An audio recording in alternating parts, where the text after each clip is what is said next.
Alhamdulillah Rabbil Alamin. Wabihi nasta'inu ala umuri dunya waddin. Allahumma salli wa sallim ala Sayyidina Muhammadin Sayyidil Anbiya'i wal Mursalin wa ala alihi wa ashabihi ajma'in, amma ba'd. Fa ya ibadallah, ittaqullaha haqqa tuqatihi wa la tamutunna illa wa antum muslimun. Faqala an-nabiy sallallahu alaihi wasallam fi hadits syarif, al-muslimu akhul muslimi la yuzlimuhu wa la yuslimuhu wa la yahziluhu wa la yahqiruhu bihasabi imri'in minasyarr ay yahqira akhahul muslim. Ala kulli muslim haramu damihi wa malihi wa irdihi. At-taqwa hahuna salasa marrah wa yashiru ila sadrihi. Segenap puji beserta syukur kita persembahkan kehadirat Allah Subhanahu wa taala. Selawat beriring salam kita sanjung sajikan keharibaan junjungan alam Nabi besar Muhammad sallallahu alaihi wasallam pada keluarga dan sahabatnya sekalian. Tunggu-tunggu bapak-bapak sidang jamaah maghrib yang dimuliakan Allah Subhanahu wa taala. Alhamdulillah, setelah kita berhari raya Idul Fitri 1443 Hijriah dan sudah menyelesaikan juga hari raya puasa 6 atau puasa Syawal, bahkan sudah lebih, ini sudah 15 hari kita di bulan Syawal dan sudah masuk malam ke-17. Malam ini kita mulai kembali kajian kita, pengajian ba'dal maghrib kita, dalam rangka kita mengharapkan sebagai salah satu cara untuk merawat iman kita, merawat takwa kita, menyuburkan dari apa yang telah ada dalam jiwa kita, sekaligus untuk mendapatkan ketenangan jiwa dari apa saja yang kita hadapi dalam kehidupan ini.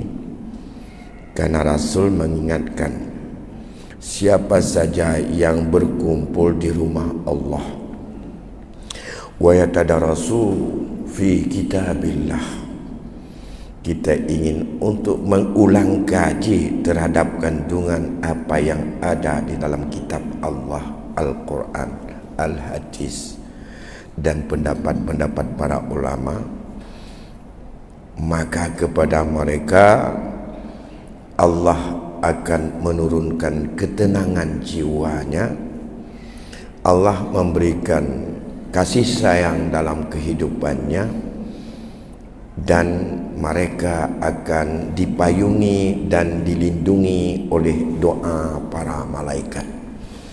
Itu sebenarnya manfaat yang paling besar yang kita ingin dapatkan andai kata kita mampu bersabar sembari i'tikaf antara maghrib dengan isya, agar kita ada di dalam janji Rasulullah itu sendiri, sembari juga untuk merawat iman kita, di mana para ulama mengumpamakan iman di dalam hati kita ini kalau diumpamakan kepada ada sebuah cahaya yang cahayanya sumber daripada api.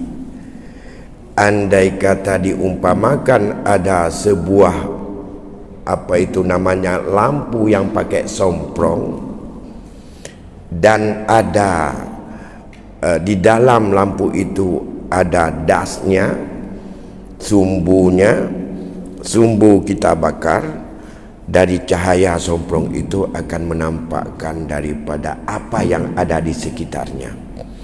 Mana emas, mana perak, mana mitasi nampak. Mana duri, mana yang bukan duri nampak. Mana makanan yang halal, yang haram nampak. Karena dengan cahaya iman, karena foros iman yang membuka.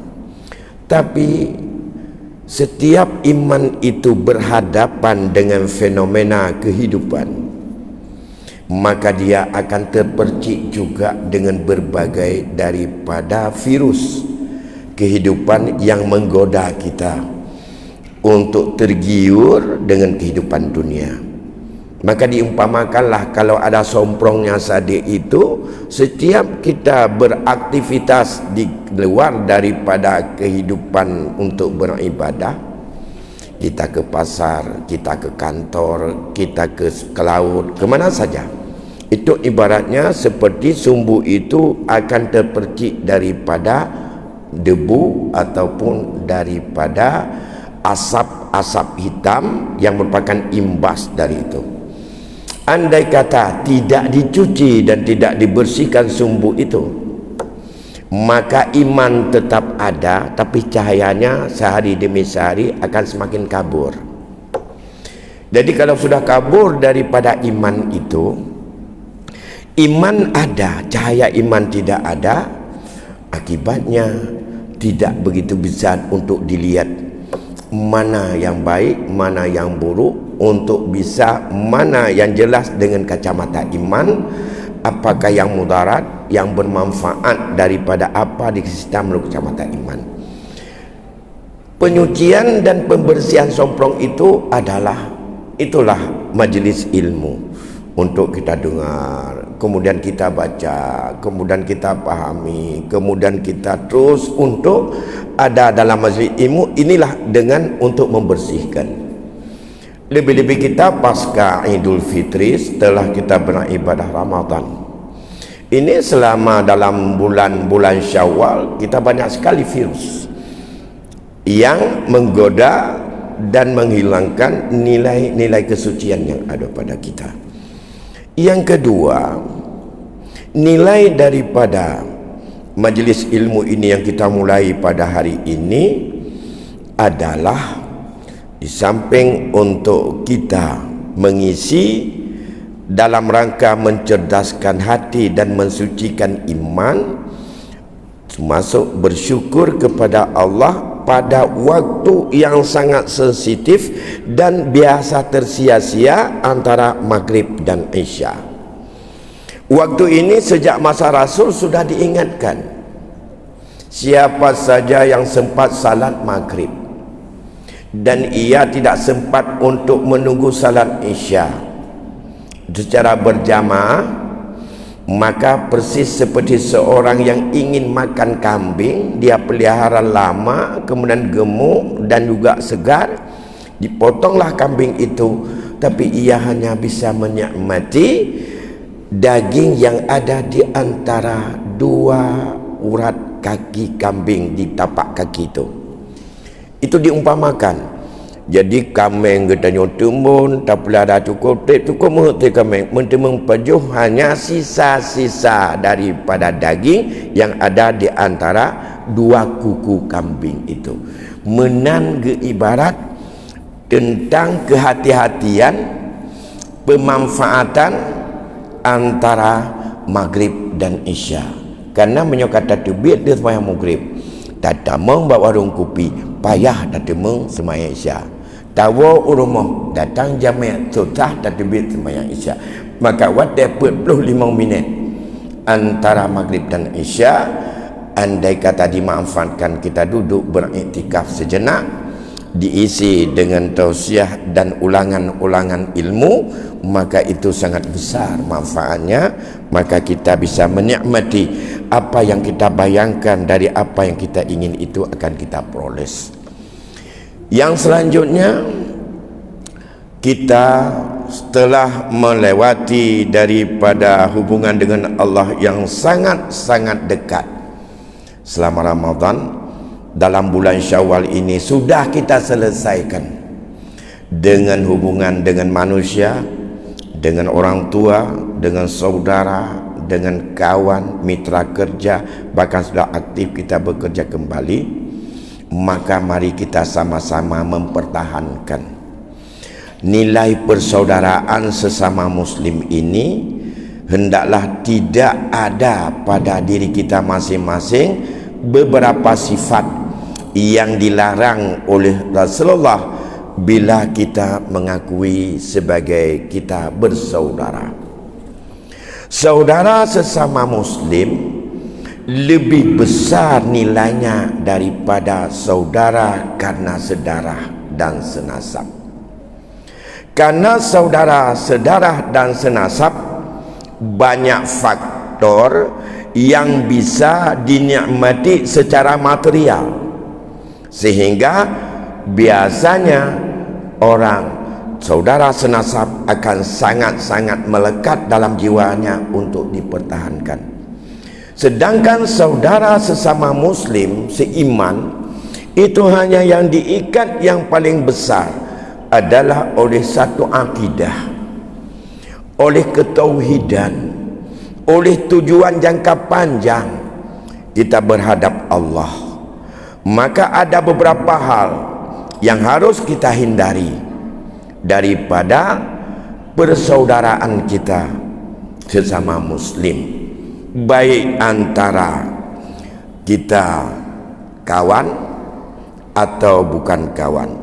Yang pertama, jangan sekali-kali yadlimuhu, ia mendaliminya saudara muslim. Masalah dalim bagian daripada dosa besar. Perbuatan dalim adalah aniaya. Yang kedua, la yuslimuhu, jangan membiarkan seorang kawan sesama Islam itu hidupnya menderita, hidupnya sengsara, hidupnya tidak bisa untuk mandiri, hidupnya tidak kokoh atas prinsip untuk menuju kehidupan yang lebih panjang. Wala yahziluhu, yang ketiga, jangan kamu merendahkannya. Wala yahqiruhu, jangan kamu meremehkannya. Ini sudah 5. Jangan kamu menzaliminya, jangan kamu membiarkannya, jangan kamu untuk menganiaya atau merendahkannya, jangan kamu meremehkan dan untuk menganggap sepele kepada sesama saudara. Walaupun satu sisi kita bahagia, sisi lain saudara kita barangkali tidak bahagia. Segi ekonomi barangkali kita hebat, tapi belum tentu dengan hebat ekonomi kita menjadi orang hebat di hadapan Allah. Barangkali dari segi intelektual kita hebat, mungkin dia sekolah pun kadang-kadang SD pun tak tamat, dan kadang-kadang dia paket A ikutnya atau paket B, tapi jangan pada standar itu. Dari segi finansial kita berhormat sebagai kontraktor, dia itu adalah sebagai peminta-minta, itu bukan standar.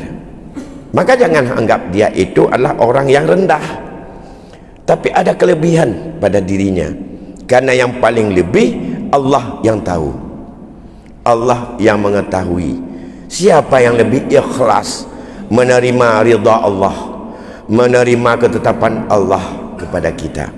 Maka tidak boleh la yahqiruhu, jangan kamu sepelekan, jangan kamu merendahkan dia, tapi hargailah dia sebagai saudara yang seiman, yang tidak pernah Allah janjikan tiket masuk syurga itu adalah dengan standar daripada ukuran tahta dan setara, serta juga dengan kehidupan duniawi. Tapi siapa yang lebih besar mampu memanage dunia ini sebagai alat memperbesar diri kembali kepada Allah, di mana semua itu ada bihasabi mri'in minasyarri, menurut perhitungan ini paling besar potensi terjadinya keburukan untuk menganggap rendah, hina saudaranya. Kemudian Rasul mengingatkan, al-muslimu alal muslim haramun damuhu, haramun maluhu, haramun irduhu. Seorang muslim terhadap sesama muslim haram atas dirinya. Yang pertama adalah darahnya, yang kedua hartanya, yang ketiga kehormatan dan kemuliaannya. Kemudian di ujung hadis itu Rasul mengatakan at-taqwa hahuna. Kita ingin mengevaluasi takwa kita selama Ramadan. Takwa itu di sini. Nabi mengatakan at-taqwa hahuna 3 kali. Salasa marrah. 3 kali Rasul mengungkapkan at-taqwa hahuna, at-taqwa hahuna, at-taqwa hahuna, menunjuk kepada dadanya Rasul 3 kali. Sesuai menurut 3 hal yang harus untuk kita jaga, yang haram atas diri kita sesama muslim. Yang pertama haram darahnya dan jiwanya. Yang kedua haram hartanya. Yang ketiga haram kehormatannya. Kalau demikian seolah-olah Rasul mengatakan takwa terhadap darah saudaramu di sini, pada hati, pada iman, pada keyakinan. Di sini kontrolnya. Apa kehormatan? Apa yang disebut dengan damu, harta saudara, darah saudara, jiwa saudara. Rasul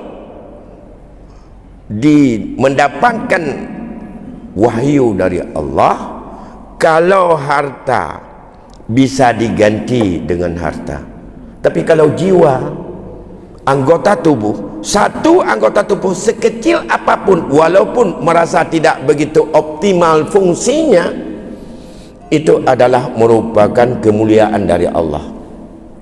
Nyawanya menyokonkan hak hangga bicak di Allah bak manusia, walaupun mati sebab dengan tangan manusia, tapi hakikatnya adalah karena takdir dari Allah.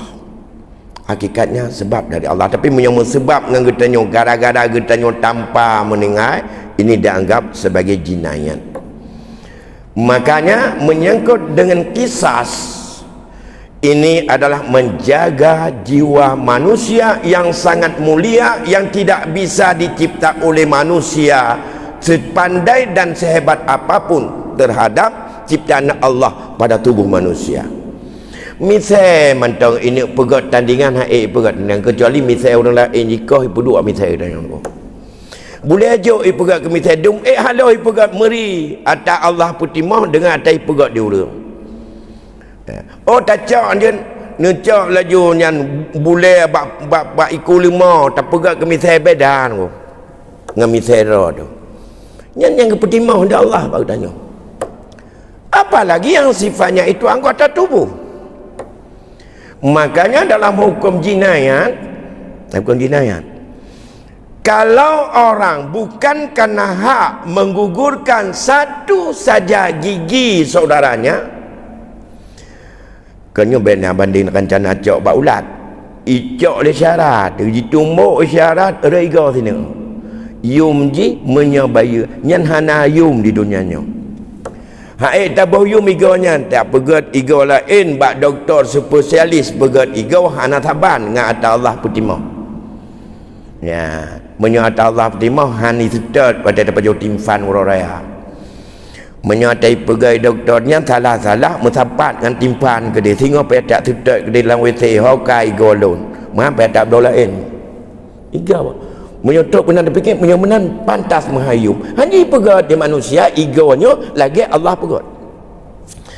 Menyapung ke pemaah le orang yang hana le igo gara-gara tacok kon kana hak.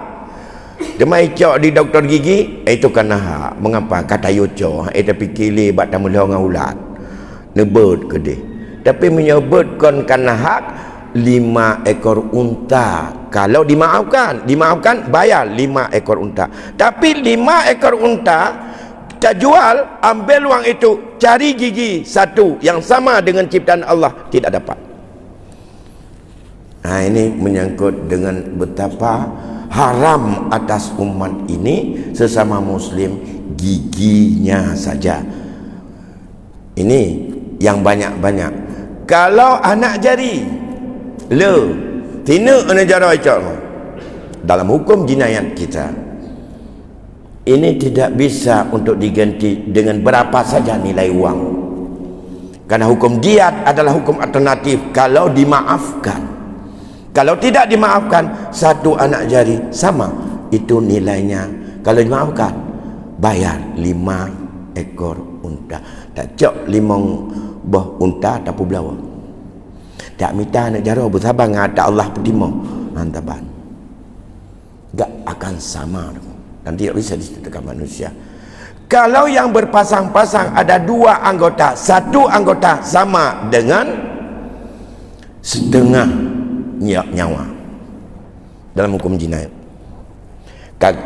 Kaki 2, telinga 2, mata 2, tangan 2, kita ambil sebelah, bukan dengan hak, nilainya 50 ekor unta, andai kata dimaafkan. Kalau tidak dimaafkan, ambil punya dia, maka gantinya ambil punya dia. Itu sebenarnya supaya di dunia taban menyotibdah analis hayup, sama-sama ada menumpuk kataban analis hayup.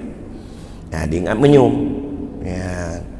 Apa ibu yang berbahagia, ini dalam hukum jinayat tentang kata Rasul at-taqwa hahuna, kemudian dikatakan al-muslimu haram damuhu, darah.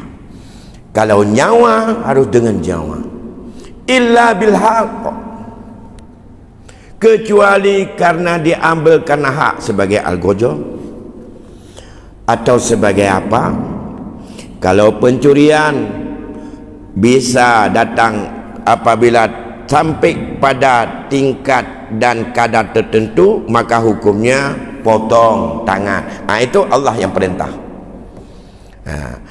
Sekali, 2 kali potong sebelah lagi secara berselang, kemudian sampai 4 kali potong, sudah 4 kali masih, itu baru kirim dengan pancung. Itu hukum pancuri. Menyangkut dengan ijtihad masuk penjara, itu adalah juga kajian paling panjang dalam hukum jinayat Islam. Bagi orang yang punya duit, penjara itu adalah kurang bermakna dan kurang tersentuh dengan sebagai ancaman, dan tidak terdidik dia untuk sadar. Yang sadar kiban cuma cocok jujaro, tapi ada batas-batas, etna kadar, jumlah berapa nilainya. Kalau ia melakukan pembunuhan bukan karena hak, apa yang hak lain? Kalau zina muhsin itu karena hak, ambil, itu disuruh untuk habiskan nyawanya. Mengapa? Karena orang yang sudah kawin masih ia juga mau untuk selingkuh, berzina, itu manusia yang melanggar prinsip-prinsip untuk keselamatan manusia dalam hifdzun nasal, dan itu tidak bisa dibiarkan dan harus untuk dia dirajam. Dia mana lain? Karena dia membunuh orang lain, bunuh dia. Seperti apa dia dibunuh? Siapa? Harus ini semuanya harus dipegang oleh kekuasaan semuanya. Walaupun kita tidak semuanya dilakukan dalam bentuk jinayat seperti fikih yang sifatnya kisas dan hudud. Kalau kisas ada hak maaf dari kita, kalau hudud tidak ada hak maaf. Allah, maaf, pengembalian daripada segala macam tidak menggugurkan daripada hak manusia lain sebagai takdib untuk dia harus diambil hukuman hudud. Dalam jinayat kita ini yang walaupun berjalan dengan tertatih-tatih ya, ada 2 Tapi yang paling banyak berlaku hanya yang sifatnya takzir, bukan hudud, bukan kisas. Yang hudud yang mana? Yang hudud adalah sifatnya sudah ketetapan Allah, zina, maaf pun suka sama suka, itu adalah hudud. Yang belum kahwin 100 kali cambuk. Setelah itu tambah takzirnya, kalau dalam mazhab Syafi'i buang 1 tahun. Liah tepat tertoga mantang udip yak bau situ. Asingkan lagi udah asingkan urang penyakit buduk ke dia Sabang. Lepra je mana. Jauh Sabang yang pungo meu Sabang. Ya arah-arang angkut ia ngaraga menyonyang kaitim le kapulih aja puolom. Yang jamun ya pajan jamun 6 jan tergolong Sabang menjadi sebagai pelabuhan terbuka. Nah, itu hudud. Pencurian dia tacu kai temeng tapu awak taji ipu maah lepa hana gugur untuk potong tangan. Karena potongannya adalah hak daripada hudud ketetapan dari Allah. Beda dengan kisas. Kisas kita potong tangan orang karena taksir, kemudian hukumnya potong tangan kita, dimaafkan oleh yang punya tangan yang sudah putus, maka bayar. Itu yang bisa bayar dengan hukum yang namanya itu adalah hukum takzir ataupun hukum untuk diat, dikasih dengan diat. Nah, itu istilah diat dalam adat kita masih ada, walaupun tidak persis sesuai dengan kadar daripada apa yang ada dalam fikih jinayat. Kalau yang hudud, kalau kisas bisa maaf. Kalau dimaafkan juga daripada 100 ekor unta 1 nyawa, maka bebas, tidak ada kena apa-apa. Kalau hudud tidak bisa. Sama seperti haram harta. Yang kedua menyangkut dengan haram at-taqwa hahuna, yang bisa untuk mengendalikan daripada haram harta orang lain, haram harta sesama saudaramu, adalah iman yang harus mengendalikan. Ya.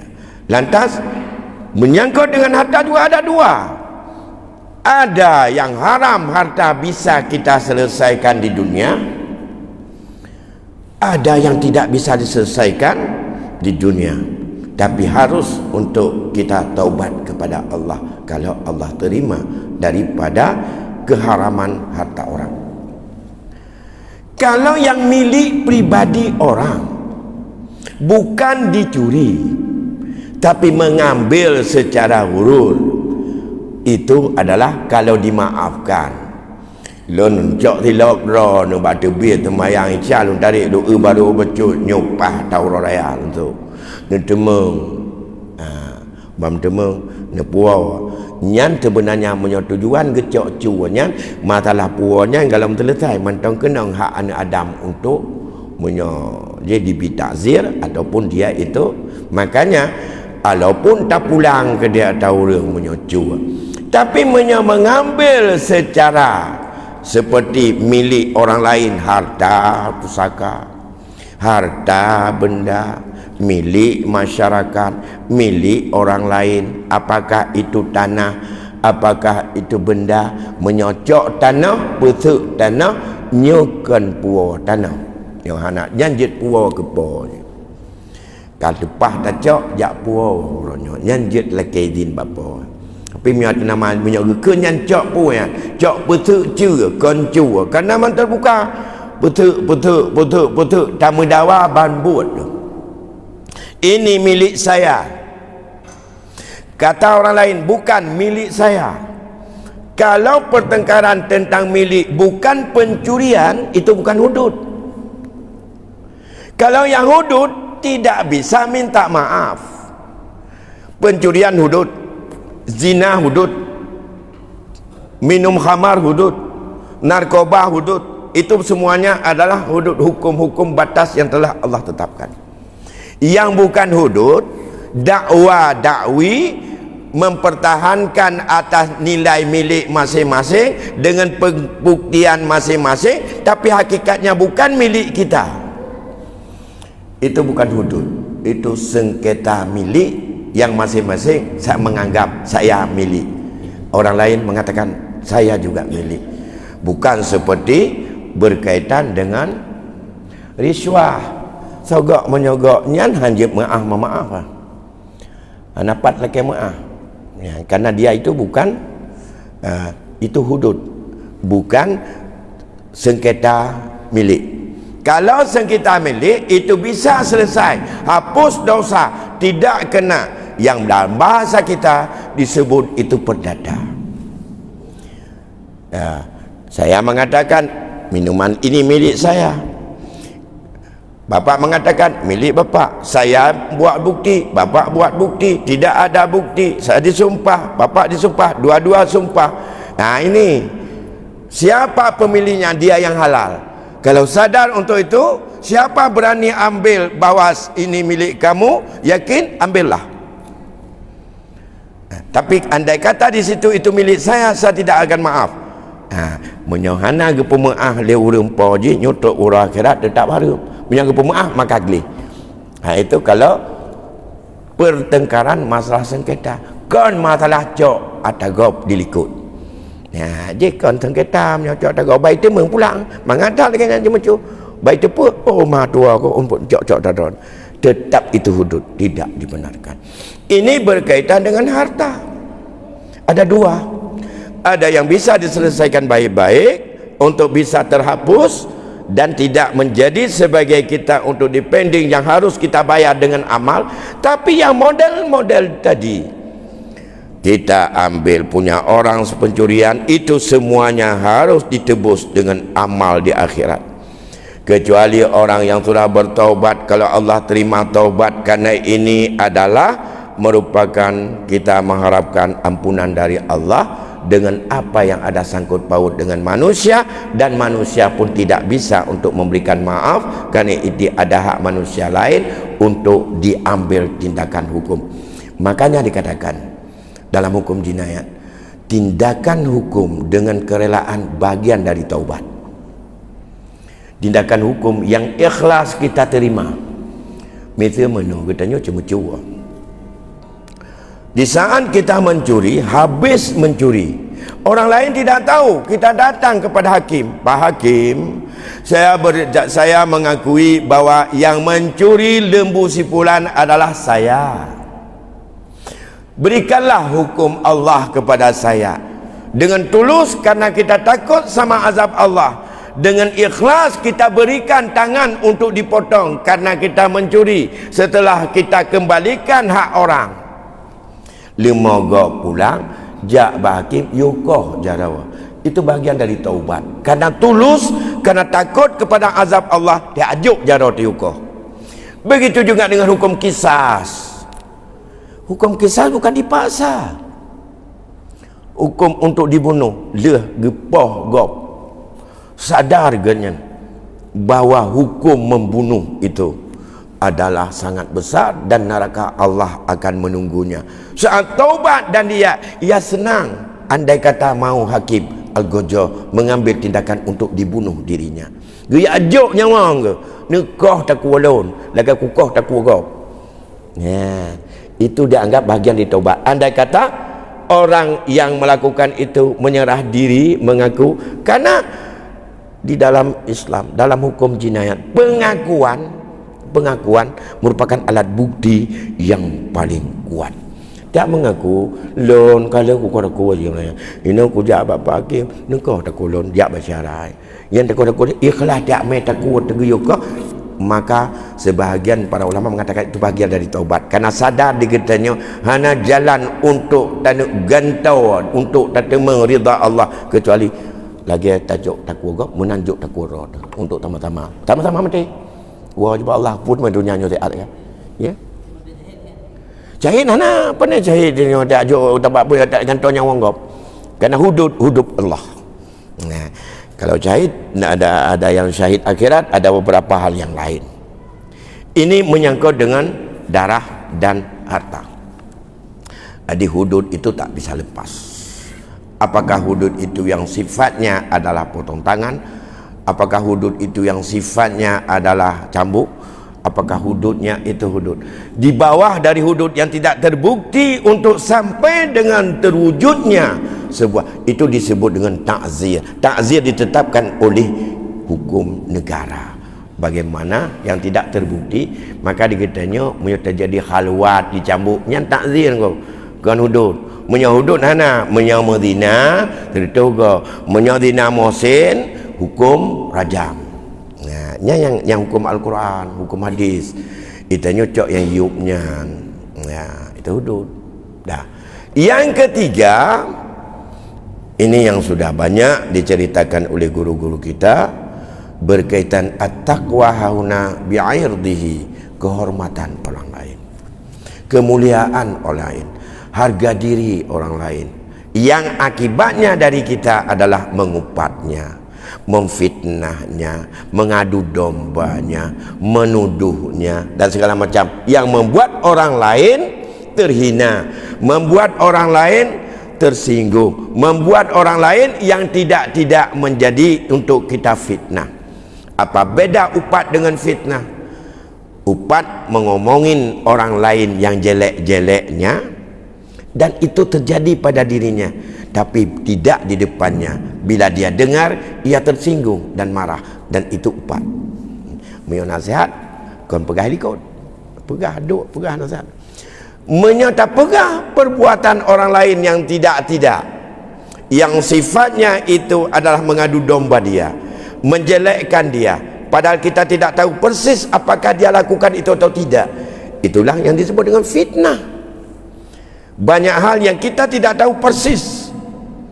Jangan cepat-cepat memberikan label, aduh sebarkan ini jadi jihad kita. Yang suruh nyebar enggak lihat, enggak tahu, kita yang nyebar juga ikut. Maka sesuatu yang tidak otentik tentang keburukan atau kekurangan orang lain, tidak pasti kita tahu, maka itu disebut dengan fitnah. Kalau bahasa sekarang disebut dengan hawa. Maka dalam hal ini jangan kita, karena paling mudah terpancing kalau dipancing dengan hal-hal yang sifatnya adalah negatif, baik ke pribadi maupun kepada kelompok. Dan ini yang sangat mudah hari ini menyebar, ya, memvonis akhirnya 2 kali, 3 kali dan 4 kali. Kita tak pernah mengetahui situasi dia seperti apa, dia dalam menghadapi apa, dan kemudian keadaan kondisi apa. Tapi ada satu potong kata itu yang dia ambil, kemudian disebarkan dan dipoles dikit, seolah-olah itu kita tidak tahu persis. Maka kita ikuti, bahkan kita berikan label yang sangat-sangat tidak baik kepada dirinya. Bapak Ibu yang berbahagia, oleh karena demikian, pada menit 10 menit lagi, ya. Jadi kalau ada yang ingin bertanya, saya ingin menyampaikan juga beberapa hal dalam hadis Muslim ini, bagaimana di saat kita menyayangi, bagaimana sifat mahabbah dan sayang tidak menzaliminya, tidak membiarkannya, dan tidak menghinanya, dan tidak juga untuk kita mensepelekannya. Jadi persaudaraan itu terus melekat dalam hati karena iman. Sering saya ceritakan dulu, di saat Muawiyah bin Abi Sufyan mengirim 80 dirham untuk Aisyah istri Rasulullah, di saat Aisyah saat itu sedang berpuasa, padahal untuk berbuka puasa dia nggak punya apa-apa, tapi begitu datang 80 dirham yang dikirim oleh Muawiyah bin Abi Sufyan, ia yang terbayang bukan nanti sore saya mau makan apa. Itu pemberian, padahal dia yang paling penting nanti buka puasa, alhamdulillah ini udah ada duit, kita bersih, bisa beli tepung, bisa buat apa-apa. Bukan. Gijaunya ke pribadi, kan iyo bagi ke kau. Kan iyo bagi ke kau, Mak Aisyah. Kesacit ke pribadi Aisyah untuk dia pakai apa saja. Muawiyah bin Abi Sufyan kirim 80 dirham. Nah, kemudian begitu sampai Aisyah terus membagi-baginya kan. Habis dibagi 80 dirham. Setelah habisan itu, datanglah pembantunya, khadimnya. Ya Aisyah, kita puasa, nanti kita belum tahu kita berbuka puasa dengan apa. Apa kata Aisyah? Waduh, andai kata aku ingat tadi, pasti akan aku sisakan sedikit untuk makan kita. Tapi saya tak ingat itu. Yang saya ingat, begitu ada apa-apa, siapa yang belum punya, siapa yang punya hak, fakir miskin, siapa yang lebih miskin, dia suruh bagi semuanya. Nyanban di Aisyah wadana pemberian orang lain ke pribadi. Nah, kita kadang-kadang yang diberikan kepada kita bukan pribadi. Hijau bertanya mana Nabi ke pula, Nabi ke orangnya, Nabi ke orang je. Hinan kadang-kadang dikatanya awal tak fikir untuk dapur tiblah hak ame. Ini cukup jauh berbeza dalam hati kita, bukan untuk memberikan kepada fakir miskin. Tapi yang terbayang, ini jatah saya dulu. Menyobra puasa, ni yang ramus-ramus tak kebah ke katanya. Yang mana menancit, yang buka puasa, minta jilam puasa itu, nyo timpa atau kaya, nyo tak kebah ke no. Olehnya, nyo timpa tumpung agak kerah becut, ku lagi lugo, nyan bagi baju nyo buka puasa. Jadi dalam buka puasa lagi nyan ngopo. Tanya, nyan ada gop ke gop? Ada gop ke gop? Awal tak fikir tahu yang mangat ke katanya, yang hana mangat jo ke gop. Aisyah kau lagi nyan. Bukan Aisyah saja seperti itu. Itu menunjukkan bagaimana untuk mengingat sebagai persaudaraan. Dua ke dua ke. Hanangan membuka tepung tinggal ketat. Oh dia habis bagi, baru ia pegah dia pembantu ke. Ya, Ummul Mukminin tanya, dah puasa ada pintu tepung ampun dah buka. Oh aduh, aku kalau ingat aku tadi pasti aku sisi dikit. Nanti ingat, tetruknya yang ingat gini ketolong. Nyan kan you bagi ke kau? Ada pribadi. Itanya punya ada pribadi mungkin dah han tanggup lagi nyan tinggal tanya han tabang itu aja. Tapi be ada gop gudanya tapi pilih dia mangat-mangat kerau tu. Ya, be. Nyan hana amanah dia katanya lagi nyan. Minimal nilai persoalan seperti itu ya. Begitu juga daripada yang lain. Gimana dosa lah? Khianat mana aja. Berat tak dosa yang cukup berat. Digaduh kepercayaan amanah dari orang lain. Bapak Ibu yang berbahagia, sudah ada pemberitahuan bahwa waktu Isya sudah masuk. Jadi ada beberapa cerita yang lain berkaitan dengan bagaimana sifat ukhuwah dan persaudaraan itu yang ditunjukkan oleh para khalifah, para sahabat Rasulullah. Sampai di sini pertemuan kita sebagai malam perdana hari ini. Semoga Allah selalu melindungi kita menjadi hamba yang selalu hidup rasa persaudaraan dalam hati yang tulus dan ikhlas. Amin ya rabbal alamin. Lebih kurang saya mohon maaf. Wabillahi taufiq wal hidayah. Assalamualaikum warahmatullahi wabarakatuh.